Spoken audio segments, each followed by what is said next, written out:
Hello friends, this is Aarti. Welcome to my channel learn and grow with Aarti ma'am. तो कैसे हैं आप सभी? आई होप आप सभी बिल्कुल सही होंगे, ठीक होंगे और अपने आने वाले एग्ज़ाम्स की तैयारी आप कर रहे होंगे। तो आज मैं बात करने वाली हूँ कि सीईटी में क्या खुशखबरी है जो अब की बार सीईटी देने वाले हैं उन स्टूडेंट्स के लिए। ठीक है? तो सच में ये वीडियो इम्पोर्टेंट रहेगा और इस वीडियो में एंड तक बने रहना, क्योंकि इसमें हम बात करने वाले हैं आपकी एग्ज़ाम डेट को लेकर भी। काफ़ी वीडियोस ऐसे ही मैं स्क्रॉल कर रही थी तो मेरे सामने आई, जिसमें वो आपको जो एग्ज़ाम डेट बता रहे हैं वो सही नहीं है। तो ऐसे किसी की बातों में आपको नहीं आना चाहिए। हाँ, आप तैयारी करते रहें, ये बहुत अच्छी बात है। अगर एग्ज़ाम आपका आगे जाता है थोड़ा बहुत, तो भी आपको तैयारी करते रहना चाहिए। अगर आप तैयारी बीच में छोड़ देंगे तो आपको बहुत प्रॉब्लम हो जाएगी। और ऐसा उन स्टूडेंट के साथ हुआ है जो अब की बार एस्टेट देने वाले थे, और जो अब की बार एस्टेट देने वाले थे तो उनके साथ ऐसा हुआ है ना? तो ये बात है तो गलत ही, लेकिन क्या कर सकते हैं। उनका, आप में से भी काफ़ी स्टूडेंट हैं जो अब की बार एस्टेट देने वाले थे। पहले आपका दिसंबर हुआ कि दिसंबर में एग्ज़ाम होगा, फिर आपका जैन हो गया कि जैन में होगा, और अब आपका फ़ेब है कि फ़ेब में होगा। और मैंने अपने प्रीवियस वीडियोज़ में बताया है कि फ़ेब भी कन्फर्म नहीं है, ये भी कन्फर्म नहीं है ना? यहाँ से यहाँ क्यों गया, यहाँ से यहाँ क्यों गया, इन सब का रीज़न मेरे पास है। और यहाँ से अब आगे क्यों जा सकता है, वो भी सेम रीज़न है। ठीक है? बट ऐसा सोचकर आप पढ़ाई ना छोड़ें। कई कमेंट्स आए थे कि मैम हम तो डिमोटिवेट हो गए हैं और अब पढ़ने का मन भी नहीं कर रहा है क्योंकि एग्ज़ाम बहुत आगे जाता जा रहा है। तो देखिए, यदि आप ऐसा सोचकर कि हमारा एग्ज़ाम आगे चला गया और आप पढ़ाई अपनी बंद कर देंगे, तो ये भी गलत बात है, क्योंकि सिलेबस अपने आप में काफ़ी वास्ट है। चाहे वो सीईटी का हो, चाहे वो एस्टेट का हो, है ना? दोनों ही एग्ज़ाम अपने आप में अपना एक स्टैंडर्ड रखते हैं। अगर सीईटी आपको जस्ट क्वालीफाई करना है, तो कोई स्टैंडर्ड नहीं है ना? कोई भी एग्ज़ाम बनता है, चाहे इसमें कोई भी एग्ज़ाम लगा लो आप, वो 50-60% ऐसा होता है, जिसको कोई भी स्टूडेंट ईज़िली कर सकता है। दिक्कत कहाँ आती है? दिक्कत आती है उस 40% में, उस 50% में, वहाँ आती है दिक्कत। वहाँ वही बच्चा डील कर पाता है जिसने सिलेबस को अच्छे से पढ़ा है। वही बच्चा इस 40-50% को डील कर सकता है। अदरवाइज़ बाकी स्टूडेंट जो बिना प्रिपरेशन के जाते हैं, या फिर ठीक है मन किया कभी बुक्स उठा ली, कभी वीडियोज़ देख ली, कभी कुछ कर लिया, तो वो उतने में ही 50-60% सिलेबस में ही वो रह जाते हैं, जहाँ उनका ये क्वालीफाई तो हो जाएगा, लेकिन किसी काम नहीं आएगा, है ना? जैसे कि पहले सीईटी हुआ था, तो आप जिससे भी सुनेंगे, हालाँकि मैं बात करूँ तो मुझे आज तक कोई स्टूडेंट ऐसा मिला ही नहीं है, जिसने ये कहा हो कि मेरा सीईटी क्वालीफाई नहीं हुआ। इनफैक्ट कुछ स्टूडेंट तो ऐसे हैं जिनको कभी पढ़ते ही नहीं देखा, और वो खुद भी ये कहते हैं कि मैं तो ऐसे ही गया था, और फिर भी उनका सीईटी क्वालीफाई हो गया। तो काम क्या आया? अब जो सी और डी का जो रिज़ल्ट आया, उसमें है उनका नाम? नहीं है। ठीक है ना? तो अगर आप क्वालीफाई के लिए पढ़ रहे हैं, तो फिर आप थोड़ा बहुत भी पढ़ेंगे तो क्वालीफाई हो जाएगा, कोई बड़ी बात नहीं है। लेकिन डियर स्टूडेंट, इतना तो आप सभी जानते हो और मैं भी बहुत अच्छे से जानती हूँ, आप किसी भी एग्ज़ाम के लिए जा रहे हैं, तो उसके पीछे एक मोटिव है, और उस मोटिव को आप लोग पता नहीं क्यों भूल जाते हैं, उसे भूलिए मत, है ना? आपको जॉब पानी है, जॉब पानी है तो टॉप में आना पड़ेगा, टॉप में। अब की बार का है कि 10 गुना को बुलाएँगे, ये बहुत अच्छी बात है। हालाँकि अब भी बहुत सारे टीचर जो हैं इस कोशिश में हैं कि इसको क्वालीफाई करवा लिया जाए। लेकिन अभी तक इस पर कोई भी बात सामने नहीं आई है, तो नहीं कह सकते कि क्वालीफाई होगा या नहीं होगा। बट ये 10 गुना हो चुका है, ये कन्फर्म है। तो 10 गुना भी ना से तो 10 गुना अच्छा है ना? तो ये भी बहुत इम्पोर्टेंट है। तो इस टॉप 10 में आने के लिए भी आपको बहुत मेहनत करनी पड़ेगी, सच में बहुत। उसके लिए काफ़ी स्टैंडर्ड तरीके से आपको पढ़ना पड़ेगा, जैसे कि एचटेट के लिए आपको स्टैंडर्ड तरीके से पढ़ना पड़ता है। बाकी आप टेट एग्ज़ाम देखेंगे तो नॉर्मली आप पढ़ के 1-2 घंटा दिन में आप निकाल लेते हैं तसल्ली वाला, तो भी आपका टेट क्लियर हो जाता है, बट एचटेट उनमें से नहीं है। एचटेट टेट के लिए आपको एक अच्छी लेवल की मेहनत चाहिए होती है, ठीक है ना? तो ये बात हम कर रहे थे और अब सीईटी को लेकर क्या खुशखबरी है उसके बारे में हम बात कर लेते हैं। उससे पहले यदि चैनल पर नए हैं तो चैनल को सब्सक्राइब कर लें, भरोसा कर सकते हैं। जिन स्टूडेंट ने भरोसा किया है, आप उनके रिव्यू देख सकते हैं और उसके साथ-साथ जो है वीडियो पसंद आती है तो लाइक भी कर सकते हैं, ऑप्शनल है ना? सब्सक्राइब इसलिए ताकि आने वाली वीडियो भी आप तक डायरेक्ट पहुँच सके, ठीक है? तो अब वो न्यूज़ क्या है उसके बारे में भी हम एक बार बात कर लेते हैं। फिर बात करेंगे हम एस्टेट के बारे में कुछ। ये है वो न्यूज़ जो पहुँच गई होगी मे बी आप तक, है ना? कि इस नए साल में जो है 50,000 वैकेंसी निकलेंगी, आपको देखने को मिलेंगी। तो एक टीचर थे, पता नहीं कौन थे, उन्होंने शायद कम्युनिटी में शायद लगा रखा था, तो उसके नीचे एक कमेंट था कि सर ये पागल बना रहे हैं, ऐसा कुछ नहीं होगा, ठीक है? तो देखिए, बात है ऐसी कि ये पागल बना रहे हैं या नहीं, ये तो मुझे नहीं पता, लेकिन आज तक आज तक का जब जब कोई भी बात निकली है ना, तो उसका 100% नहीं तो कुछ परसेंट तो हमेशा देखने को मिला है, ठीक है? तो ये 50,000 कह रहे हैं, तो 50,000 नहीं तो नौकरियां तो आपको देखने को मिलेंगी और ये आपकी सीईटी बेस्ड होंगी। अब जो आपको ये कह रहे हैं कि सीईटी बस अभी आपका 1 ही महीने में हो जाएगा, तो डियर फ्रेंड्स ऐसा बिल्कुल भी नहीं है।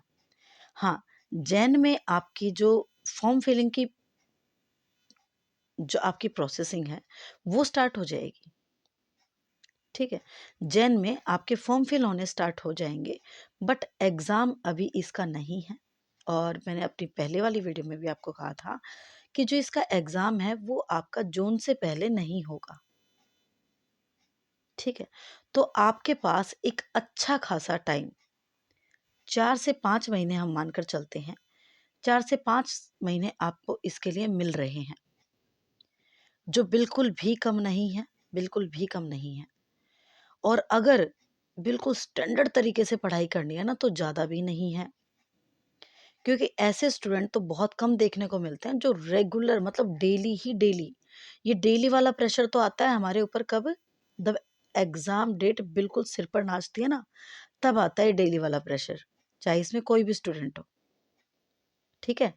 तो बीच में कभी हेल्थ प्रॉब्लम है, कभी कोई प्रॉब्लम है, कभी कोई प्रॉब्लम है, कभी शादी है, कभी कुछ हुआ है, कभी कहीं जाना है, तो इस तरह की चीज़ें भी हमारी स्टडी को डिस्टर्ब करती हैं।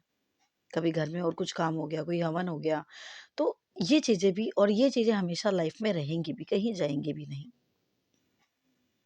ठीक है? तो उन सारी इन टोटल अगर हम कंक्लूज़न निकालें तो आपके पास जो है टाइम 2 मंथ्स है, 3 कर सकते हो आप, ठीक है? और जो बिल्कुल ही ऐसे बनकर पढ़ रहे हैं कि बिल्कुल नहीं कुछ भी हो जाए, चाहे कुछ भी, जब तक बिल्कुल अर्जेंट ना हो ना मेरा वहाँ होना, तब तक मैं अपनी पढ़ाई को डिस्टर्ब नहीं करूँगी या डिस्टर्ब नहीं करूँगा, तो उनके पास पूरे 4 से 5 महीने आराम से हैं, बिल्कुल हैं। तो वो स्टूडेंट निकालेंगे अपनी जॉब, सच में, क्योंकि टक्कर बहुत बढ़िया वाली होने वाली है अब की बार, ठीक है? सीईटी के लिए भी और एस्टेट के लिए भी मैं जो है क्लासेस दे रही हूँ आप लोगों को, जितना मुझसे पॉसिबल हो पाता है, बिकॉज़ मैं खुद भी जॉब करती हूँ, मेरा घर भी है, बच्चे भी हैं और भी काफ़ी चीज़ें हो जाती हैं। तो जितना मुझसे बन पड़ता है उतनी मैं कोशिश कर रही हूँ। बात है कि मैं आपको कंटेंट प्रोवाइड करती हूँ, बाकी चैनल्स आपको एमसीक्यूज़ देते हैं, क्वेश्चंस देते हैं। तो कंटेंट आप मेरी वीडियोज़ से कर सकते हैं, उसके बाद आप उसके जो क्वेश्चंस हैं वो कहीं से भी आप लगाएँगे तो क्वेश्चन निकलेंगे। जब आपका कंटेंट स्ट्रॉन्ग है, आपका टॉपिक स्ट्रॉन्ग है ना, तो फिर आप कैसा ही क्वेश्चन दे दो आपको वो निकलेगा आपका ईज़िली, ठीक है? तो आप जुड़ सकते हैं मेरे साथ। एस्टेट के मैंने 5 ईयर के जो हैं सीडीपी के क्वेश्चन सॉल्व करवाए हैं। इसकी मैंने प्लेलिस्ट भी बना रखी है, आप जाकर चेकआउट कर सकते हैं। अगर आप वो सारी टोटल 12 वीडियोस हैं, आप वो 12 वीडियो देख लेते हैं तो सीडीपी को लेकर एक अच्छा खासा जो है आपका माइंड क्लियर हो जाएगा। बहुत सारे कॉन्सेप्ट भी आपको क्लियर हो जाएंगे, बहुत सारे। ये सब्जेक्ट बच्चों को बहुत ज़्यादा कंफ्यूज करता है, परेशान करता है, जिसकी वजह से उनके नंबर भी नहीं बन पाते हैं। ठीक है, तो आप उसे जाकर विजिट कर सकते हैं। उसके साथ साथ इसकी कंटेंट वीडियो भी मैं डेली डालती रहती हूँ। परसों मैंने इसकी इंटेलिजेंस की वीडियो डाली थी, बट उसका पार्ट 1 ही था, क्योंकि इंटेलिजेंस अपने आप में काफ़ी लॉन्ग चैप्टर है। तो मैंने पार्ट 1 इसका डाला हुआ है, परसों ही डाला था। कल मैं नहीं डाल पाई क्योंकि मेरी तबीयत बहुत ज़्यादा ख़राब थी, और इस वजह से जो है मैं कल वीडियो नहीं डाल पाई। ठीक है, और उतनी बेटर आज भी नहीं है, बट आप आवाज़ से पहचान सकते हैं शायद, जो स्टूडेंट रेगुलर मेरी वीडियो देखते हैं। तो कोशिश मैं बहुत करती हूँ आप लोगों के लिए। ठीक है, मैंने कम्युनिटी में मैसेज भी डाला था, बट शायद उतना बड़ा चैनल अभी नहीं है कि जो मेरी वीडियो जो कम्युनिटी है उसको स्टूडेंट तक यूट्यूब पहुँचाए। ठीक है, बट कोई स्टूडेंट वेट में होता तो शायद वो कम्युनिटी जाके, और आपको आप सब भी आगे से, अगर किसी दिन, वैसे डेली वीडियो आती है मेरी, लेकिन किसी दिन नहीं आती है, तो आप एक बार मेरे चैनल की कम्युनिटी जाके ज़रूर चेक कर लें, क्योंकि रीज़न मैं वहाँ हमेशा डाल देती हूँ।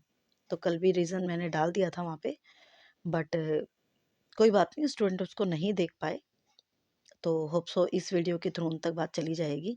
तो उसका जो पार्ट 2 है वो मैं आज डाल दूँगी, और पार्ट 2 में ही ये जो इंटेलिजेंस चैप्टर है अपना ख़त्म हो जाएगा। ठीक है, और जब सारे जो अपना सिलेबस कंप्लीट हो जाएगा, क्योंकि अभी स्टेट में टाइम है, तो जब सारा अपना ख़त्म हो जाएगा तो उसके बाद प्रैक्टिस भी मैं आपको उसके थ्रू करवा दूँगी। ठीक है, जब तक बैन नहीं है कि आप मेरे चैनल से पढ़ें, आप कहीं से भी पढ़ें, पर डियर स्टूडेंट्स प्लीज़ पढ़ लीजिए, बहुत ज़रूरी है, बहुत ज़रूरी है। जो लोग उन चीज़ों को झेल रहे हैं ना, वही इस बात को समझ सकते हैं। जब आप 1% से 1 पॉइंट से रह जाते हैं ना, पूरी रात नींद नहीं आती है सच में, कि काश मैंने वो क्वेश्चन ठीक कर दिया होता, तो आज मैं जॉब लग जाता। और वो एक क्वेश्चन जो आप आते हुए भी वो गलत हो जाता है ना? कहते हैं पता नहीं क्या सोच के यार मैंने इस ऑप्शन को लगा दिया, तो वो चीज़ कब आती है? वो चीज़ आती है थोड़ी-सी प्रैक्टिस कम होने की वजह से।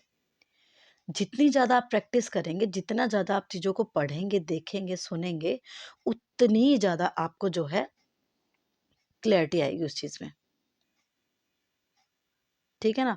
और बहुत सारी जो हैं फीमेल्स हैं, चाहे वो सीईटी हो, चाहे वो अदर एग्ज़ाम्स हो, बहुत सारी फीमेल्स भी हैं उनमें।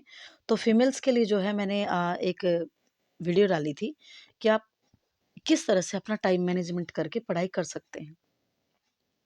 जिसमें मैंने कुछ बातें अपने बारे में भी शेयर की थी, शायद उससे थोड़ा बहुत मोटिवेशन आपको मिले। बाकी डिटेल्ड मेरे बारे में फिर कभी बात करेंगे। कई बार स्टूडेंट्स लिखते हैं कि मैम अपने बारे में भी बताइए, तो मैं बताऊँगी आपको, बहुत जल्द बताऊँगी, बट अभी एक तो उतना टाइम नहीं मिल पाता है, दूसरा आपके एग्ज़ाम्स भी कभी न कभी कुछ न कुछ न्यूज़ ऐसी आती ही रहती हैं, जिसको लेकर फिर मुझे लगता है कि हाँ, वो चीज़ें बच्चों के साथ शेयर करनी चाहिए। तो देखिए, सीईटी अगर आपसे कोई ये कहता है कि बस 1 ही महीना है आपके पास, तो ऐसा नहीं है, ठीक है ना? सीईटी मैंने आपको बता दिया कब हो सकता है। और रही बात एस्टेट की, तो मैंने सर से बात की नहीं है अभी, तो मुझे लगा क्योंकि अभी तो आपके पास ये टेंटेटिव डेट दे ही रखी है उन्होंने, तो मैं सोच रही थी कि इसके आस-पास कर लूँ, बट कोई नहीं, मैं पता करती हूँ कि ये डेट अभी कन्फर्म हुई या नहीं हुई। लास्ट टाइम जब मैंने पता किया था, तो वो कह रहे थे कि मैडम रीज़न तो अभी वही है, जो पहले बने हुए थे, तो ये जो डेट है ये कन्फर्म नहीं है, बट हमें ये डेट देनी पड़ी, क्योंकि क्या पता तब तक चीज़ें ठीक हो जाएँ। तो मैं एक बार फिर से उनसे पता कर लूँगी कि चीज़ें ठीक हुई हैं या नहीं हुई हैं। अगर चीज़ें ठीक हो गई होंगी तो ये डेट श्योर हो जाएगी आपकी, और अगर चीज़ें अब भी वैसे ही चल रही होंगी तो ये डेट आपकी श्योर नहीं होगी। ठीक है ना? तो बने रहिए मेरे चैनल के साथ, इसे सब्सक्राइब कर लेना ताकि आपको पता चल सके कि ये जो डेट है ये कंफर्म है या नहीं है। ठीक है, ज़्यादा नहीं बोल सकती बिकॉज हेल्थ इशू। तो चलिए मिलते हैं नेक्स्ट वीडियो में। आज उसका पार्ट 2 मैं डाल दूंगी, तो आप में से कोई स्टूडेंट देखना चाहे तो वो देख सकता है। ठीक है, और वीडियो कैसी लगती है तो प्लीज़ ये भी बताकर जाया करें, क्योंकि मोटिवेशन मिलता है मुझे उससे, चाहे कि भले ही भाई तबीयत ठीक हो ना हो, तो मोटिवेशन मिलता है कि नहीं, बच्चों के लिए काम करना चाहिए। ठीक है ना? तो ज़रूर बताया करें वीडियो आपको कैसी लगती है। तो मिलते हैं नेक्स्ट वीडियो में। Thank you very much.